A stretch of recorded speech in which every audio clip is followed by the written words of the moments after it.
পড়তে আসি, আপনারা আমাদেরকে কোটার খোটা দেন। আপনারা মেধাবী না? আপনারা মেধা দিয়ে ভর্তি হইতেন না? একটা জিনিস প্রশ্ন করি আপনাদেরকে, আপনারা যে এখানে মেধা দিয়ে ভর্তি হয়েছেন, আমাদেরকে যে কোটা দিয়ে তো খোটা দেন, আপনারা কি যাবেন পড়ালেখা শেষ করে আমার পাহাড়ে আলো জ্বালাই দিতে? আপনারা কি যাবেন আমার পাহাড়ে শিক্ষার আলো ছড়াই দিতে যাইতে? আমার পাহাড়ে আমিই ফেরত যাবো। তাহলে আমি যখন কোটা নিয়ে পড়তে আসি, আমার তো কোনো গর্ববোধ হয় না আমি কোটা নিয়ে পড়তে আসি। তাহলে আমার কোটা নিয়ে আপনি কেন আমাকে খোটা দিবেন? কেন কোটা দিবেন? আপনাদের বিবেক কাজ করে না? কারণ আপনারা কোনোদিন আমাদেরকে বাংলাদেশের মানুষ হিসেবে কোনোদিন কল্পনাই করেন নাই। আপনারা একটা নীতিতেই বিশ্বাসী, সেটা হচ্ছে যে আমাদেরকে ভিয়েতনাম, মায়ানমার এইসব জায়গা থেকে আমাদেরকে প্রেরণ করা হয়েছে, আমরা সেখান থেকে হচ্ছে অধিবাসিত। আপনারা এটা বিশ্বাস করেন। আপনারা তো কখনো আমাদের থেকে জানতেও চান না যে কোনটা সঠিক কোনটা। আপনারা সবসময় প্রশ্ন তোলেন যে সেনাবাহিনী যে হটাও বলে, সেনাবাহিনী হটাও করে। এই যে 2-4 মিনিটের কিছু একটা ক্লিপ দিয়ে যে এই গহীন পাহাড়ে হচ্ছে জিনিসপত্র দিতে যাচ্ছে, বন্যার্তদের সাহায্য করতে যাচ্ছে, এইসব 2-3 মিনিটের ভিডিও আপনারা বিশ্বাস করেন কেন? কারণ ওরা হচ্ছে যে আপনাদের জাতের ভাই ভাই। কারণ আমাদের কোনো কথাই তো আপনাদের বিশ্বাস হয় না। আপনাদের একটাই কথা বিশ্বাস হয়, সেটা হচ্ছে যে আমরা বিচ্ছিন্নতাবাদী, আমরা হচ্ছে পার্বত্য চট্টগ্রামকে আলাদা করে নিয়ে যেতে চাই।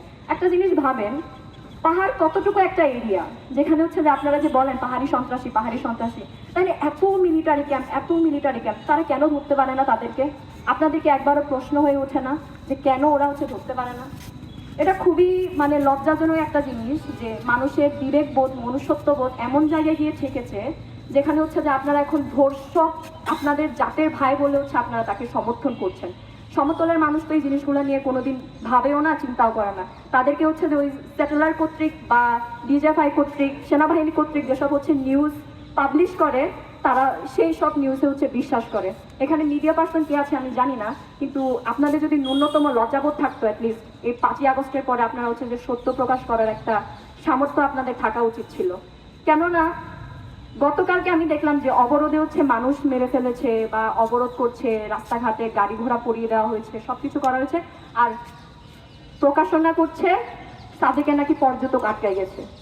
মানে আপনাদের লজ্জাবোধ কোথায়? যে মেয়েকে ধর্ষণ করা হলো, ওই ধর্ষণের প্রতিবাদে যে অবরোধ সূচি করা হলো, সেটার বিষয়ে আপনাদের কোনো মাথা ব্যথা নাই। আপনারা মাথা ব্যথা করছেন কি সাজিকে হচ্ছে পর্যটক। গেছেন কেন আপনারা পাহাড়ে?